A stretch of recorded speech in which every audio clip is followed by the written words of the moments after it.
దేశంలో నరేంద్ర మోడీ గారు మూడోసారి ప్రధానమంత్రి అయిన తర్వాత ఆంధ్రప్రదేశ్ యొక్క ఓట్లతో ఒక మంచి ఓట్లతో ఇక్కడ ఒక మహాకూటం కేంద్రంలో నరేంద్ర మోడీ గారి సారథ్యంలో భారతీయ జనతా పార్టీ సర్కార్, రాష్ట్రంలో చంద్రబాబు నాయుడు గారి సారథ్యంలో బీజేపీ యొక్క కూటమితో సర్కార్ ఏర్పడడం జరిగింది. దీన్ని డబుల్ ఇంజన్ సర్కార్ అంటారు. ఈ డబుల్ ఇంజన్ సర్కార్కి మొదటి నిదర్శనం ఏదైతే ఉందో నిన్న బడ్జెట్ ఏదైతే నిర్మలా సీతారామన్ గారు నిన్న బడ్జెట్ ఏదైతే ప్రవేశపెట్టారో అది మేము హర్షం వ్యక్తం చేస్తున్నాం. దేశంలో 2014 తర్వాత విభజిత ఆంధ్రప్రదేశ్కు ఏ రోజు కూడా ఇంతవరకు కేటాయింపులు జరపలేదు. నిన్న బడ్జెట్ మనం గమనించినట్లయితే ప్రత్యేక కాలం ఒకటి మా ఆంధ్రప్రదేశ్ గురించి మాట్లాడడం జరిగింది. పోలవరం ఆంధ్రుల జీవనాడి, పోలవరం మోడీవరం అట్లాంటి అన్న ఒక ఉద్దేశంతో ఏదైతే 2019 వరకు మేము మహాకూటమి అధికారంలో ఉన్నప్పుడు 72% ఆఫ్ ద పోలవరం పనులు పూర్తయినాయి.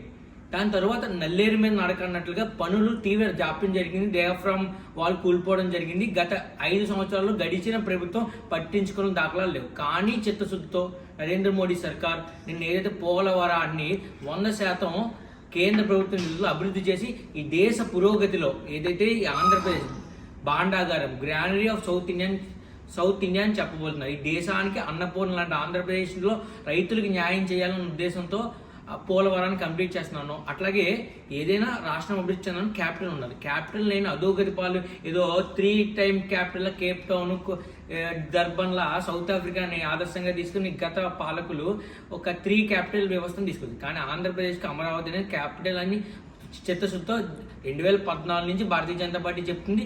అందుకు మేము కట్టుబడి అందుకు భాగంగా ఎప్పుడూ లేని 15,000 కోట్ల రూపాయలు గ్రాంట్ ఇవ్వడం జరిగింది. ఇంట్లో రాష్ట్రంలో అనేక రాయలసీమ జిల్లాల్లో కావచ్చు, అట్లాగే ఉత్తరాంధ్ర జిల్లాల్లో కావచ్చు, అట్లాగే దానికి అడిషనల్గా ఒక ప్రకాశం జిల్లాని కలిపి సుమారుగా 400 కోట్ల రూపాయలు బ్యాక్వర్డ్ ఆఫ్ ద డిస్ట్రిక్ట్స్ ఇవ్వడం జరిగింది. రెండోది ఈ యొక్క ఏదైతే గవర్నమెంట్లో ఆంధ్రప్రదేశ్ అభివృద్ధి చిత్తశుద్ధితో పనిచేస్తామని చెప్పడం, ఆంధ్రప్రదేశ్లో స్కిల్ డెవలప్మెంట్ ప్రోగ్రామ్స్ ఇవ్వడం ఇవన్నీ కూడా హర్షణీయం. రెండోది ఏంటంటే నిన్న ఒక నంద్యాల పార్లమెంట్ సభ్యులు బైరెడ్డి శబరి గారు అడిగిన ప్రశ్నకు సమాధానంగా కేంద్ర మంత్రి గజేంద్ర షెకావత్ గారు అమృత్ పథకం ద్వారా అదైతే ప్రసాద్ పథకం దగ్గరలో ఉన్న మన జిల్లాలో ఉన్న అన్నవరాన్ని ఒక 50 కోట్లతో నూతనీకరణ చేసి ఒక గొప్పగా చేసి పెడతామని చెప్పడం జరిగింది.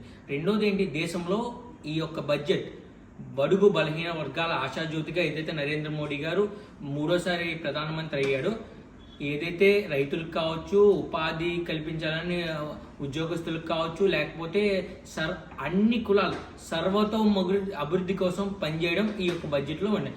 అందుకని ఈ బడ్జెట్లో చదువుకు పెద్దపేట వేశారు. కేవలం ఒక ఎడ్యుకేషన్కే 1.6 lakhs crores ఏదైతే శాంక్షన్ చేయడం జరిగింది. అట్లాగే ఏదైనా ఇప్పుడు చాలా సంవత్సరాలుగా స్కిల్ అనేది, నైపుణ్యం అనేది కొత్తగా ఒక దూరం అవుతూ వస్తుంది పిల్లలు. అట్లా నైపుణ్యాన్ని పెంచాలని 2.7 crores ఇవ్వడం, అట్లాగే ఈ రాష్ట్రం అభివృద్ధి చెందాలని పరిశ్రమలు అభివృద్ధి చెందాలి. ఇండస్ట్రియలైజేషన్ అభివృద్ధి చెందితే ఏ రాష్ట్రమైనా పురోగతి వైపు ముందుకెళ్తుంది. అట్లాంటి ఉద్దేశంతో ఏదైతే విశాఖపట్నం నుంచి చెన్నై వరకు కారిడార్లో ఏదైతే కపర్ది అనే ఏరియా ఏదైతే ఇవ్వడం, నోడల్ పాయింట్ ఇవ్వడం, అటువే అక్కడ ఓర్వకల్ నోడల్ పాయింట్ ఇవ్వడం, ఇదంతా కూడా రాష్ట్రంలో ఒక ఇండస్ట్రీస్ విధానంలో నూతన ఒరవడిని తీసుకొచ్చి దేశ అభివృద్ధిలో 5% జీడిపి రేట్ని డెవలప్ చేసిన ఆంధ్రప్రదేశ్ ఈ దేశంలో ఒక అగ్రగామి రాష్ట్రంగా చేయాలని చెప్తుంది. అట్లా పూర్వాంచల్ అనే స్కీమ్తో ఏదో తూర్పు భాగంలో ఉన్న రాష్ట్రాలు ఏదైతే ఉన్నాయో, వెస్ట్ బెంగాల్ కావచ్చు, ఒరిస్సా కావచ్చు, జార్ఖండ్ కావచ్చు, అట్లాగే మిజోరం కావచ్చు, ఇవన్నీ కూడా ఇవ్వడం జరిగింది. రెండోది ఏంటంటే ఈ రాష్ట్రంలో ఏదైతే చిత్తశుద్ధితో ఇంకా ముందు కావాలని గడిచిన 5 సంవత్సరాల్లో 5 ఏళ్ల బడ్జెట్లో ఈ ఒక బడ్జెట్లో సాధించినందుకు టీడీపీ ప్రభుత్వం యొక్క ఎంపీలకి, భారతీయ జనతా పార్టీ సహకారంతో ఉన్న కేంద్ర మంత్రులకి, అట్లాగే ఈ ముఖ్యమంత్రి చంద్రబాబు నాయుడు గారికి నా హృదయపూర్వక శుభాకాంక్షలు.